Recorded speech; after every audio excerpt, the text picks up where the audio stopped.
बिस्मिल्लाहिर्रहमानिर्रहीम। मैं हूं डॉक्टर आरिफ मलिक और आज मैं आपके साथ डिस्कस करूंगा रूमेटॉइड आर्थराइटिस के बारे में, जिसको हम आम जुबान के अंदर गैंठिया बोलते हैं।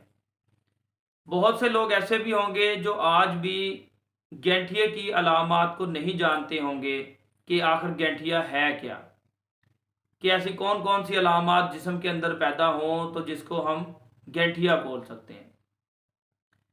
बेसिकली गैंठिया एक ऐसी मर्ज है जो आपके जिस्म के अंदर से ही पैदा होना शुरू हो जाती है, जो कि विरासती भी हो सकती है। मतलब आपके माँ बाप में से किसी को अगर थी तो आपके अंदर भी उसकी अलामात होने के बहुत ज़्यादा शवाहद होते हैं। अब मैं आपके साथ डिस्कस करूंगा कि इसकी टाइप्स क्या हैं। बेसिकली रूमेटॉइड आर्थराइटिस की दो टाइप्स हैं। एक है जवानी के अंदर होने की, जिसे हम young onset of rheumatoid arthritis बोलते हैं। ये तकरीबन कोई 15-16 साल की उम्र से लेके 40 साल की उम्र तक के लोगों में इसकी अलामत जाहिर हो जाती हैं। सेकंड है जी later onset of rheumatoid arthritis. मतलब ये तकरीबन उन लोगों के अंदर होता है जिनकी उम्र 50 साल से ज़्यादा होगी। मतलब उनके अंदर अलामत जो है वो 50 साल के बाद जाके जाहिर होना शुरू होंगी।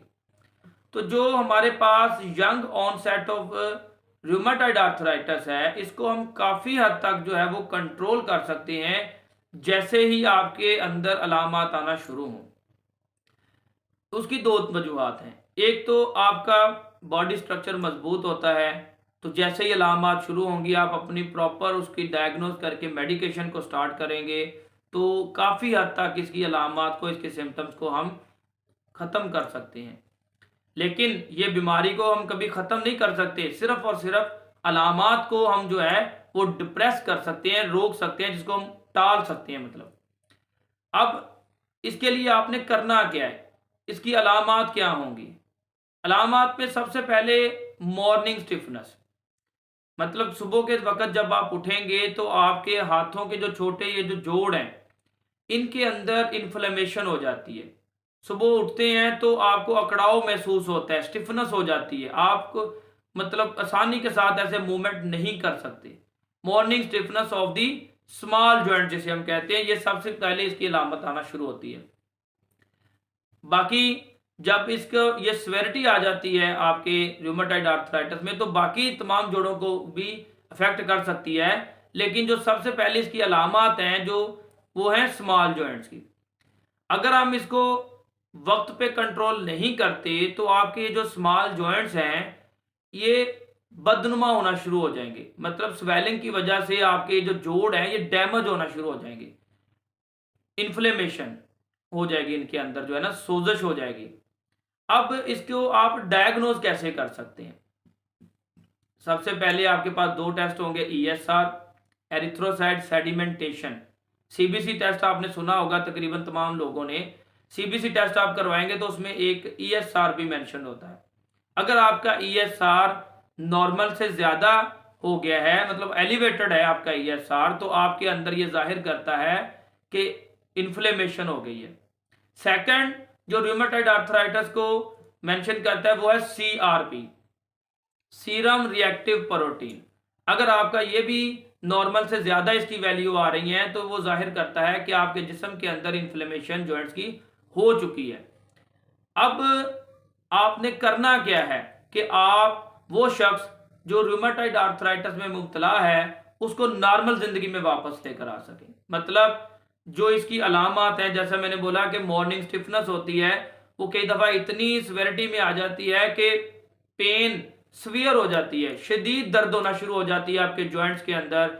इवन आपके ना सिर्फ हाथों के मैंने बोला, बाकी जॉइंट्स के अंदर भी, कि पेशेंट खुद ठीक तरीके से चल नहीं सकता, खुद तरीके उठ के जो है वॉक नहीं कर सकता, यहाँ तक कि उठना बैठना भी उसका जो है वो मुहाल हो जाता है कि अगर इसकी सिवियरिटी आ जाए तो हम उसको नॉर्मल लाइफ के अंदर कैसे लेके आ सकते हैं कि वो अपने दिन के जो रूटीन काम है, जॉब है, उसकी जो रूटीन काम है वो नॉर्मल तरीके से कर सके। उसमें अगर आपने डायग्नोज कर लिया, टेस्ट आपके हो गए कि आप रूमेटॉइड आर्थराइटिस के मरीज हैं, तो फिर आपने इसकी मेडिकेशन स्टार्ट करनी है। इसकी मेडिकेशन में आपके स्टीरॉइड्स हो सकते हैं, आपके एंटीबायोटिक्स हो सकते हैं क्योंकि इन्फ्लेमेशन हुई हुई है जॉइंट्स की। इसके अलावा आपके मिनरल्स हो सकते हैं, आपको जो कैल्शियम और विटामिन के का जो डॉक्टर है वो दे सकता है ताकि आपकी हड्डियां जो हैं वो मजबूत रहें। ठीक है। अब आपने अगर एक्सरसाइज के पॉइंट ऑफ व्यू से देखना है कि आप घर में ऐसा क्या करें कि आप रूमेटाइड आर्थराइटिस के मरीज को उसकी अलामत को कम कर सकें, तो उसके लिए है एक्सरसाइज। एक्सरसाइज में सबसे पहले मैं ये तजवीज़ करूंगा आप लोगों को कि नॉर्मली चलना है आपने, मतलब अपने आप को सारा दिन जो है अपने मुख्तलिफ कामों के अंदर मसरूफ रखना है, चलते रहना है, आपने एक्टिविटीज परफॉर्म करते रहना है। क्योंकि आप जब चलते रहेंगे तो आपकी जो लॉन्ग बोन्स है यानी कि टांगों की लंबी हड्डियां हैं या बाकी के जॉइंट्स जो हैं वो मूवमेंट में रहेंगे। क्योंकि ये बीमारी जो है आपको समझना चाहिए सिर्फ जॉइंट की स्टिफनेस की होती है, जॉइंट्स आपके जुड़ना शुरू हो जाते हैं, इसके अंदर स्टिफनेस हो जाती है। आपने देखा होगा अपने इर्द गिर्द बहुत सारे ऐसे मरीजों को जो जोड़ों की मर्ज में मुब्तला हैं, जैसे ही ठंडक होती है तो वो कहते हैं जी जोड़ों में दर्द होना शुरू हो गया है। वो डरते हैं सर्दी के अंदर बाहर निकलने से।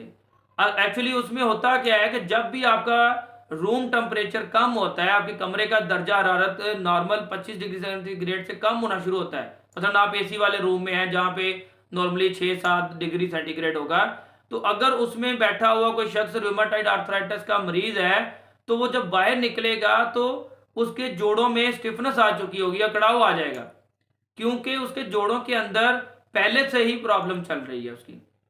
इसके बाद इसका इलाज क्या होगा? मैंने बोला कि आपने जो मेडिकेशन अभी मैंने डिस्कस की है वो हो सकती है, लेकिन कभी भी आपने ये वाली जो मेडिसिन हैं वो खुद से ही स्टार्ट नहीं कर देनी, मतलब खुद ही नहीं कि आपको लगा मैंने ये टेस्ट कराया तो ये ज्यादा आ गया है तो ये मैं दवाइयां खाना शुरू कर दूं। जबकि आपने क्या करना है, आपने एक अपने करीबी जो भी आपका मुआलज है उससे आपने प्रॉपर तरीके से जाके डिजीज का डिस्कस करना है, वो फिर आपको जो भी तजवीज़ करेगा वो आप इस्तेमाल करेंगे। एक्सरसाइज में पैदल चलें आप ज़्यादा से ज़्यादा।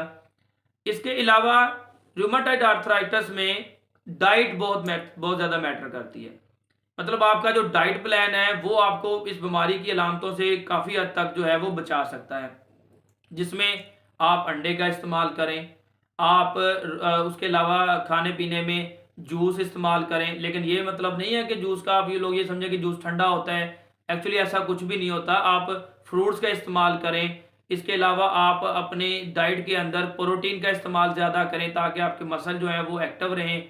तो इसके अलावा खाने पीने में हर वो ऐसी चीज़ का इस्तेमाल करें जिसके अंदर आपको लगता है कि जी कैल्शियम है, विटामिन डी है, जैसा कि मैंने अभी बोला। सिंपली अगर मैं आपको बताऊं तो फ्रूट्स हैं, सब्जियां हैं, इनको आप वैरायटी के अंदर इस्तेमाल करते जाएं। नेक्स्ट मैं आपको इंशाल्लाह जो वीडियो आपके साथ शेयर करूंगा वो होगी रूमेटाइड आर्थराइटिस की प्रॉपर एक्सरसाइजेस क्या होंगी जो आप घर के अंदर मरीज के परफॉर्म कर सकते हैं। तब तक के लिए मुझे इजाज़त दीजिए। अल्लाह हाफिज़।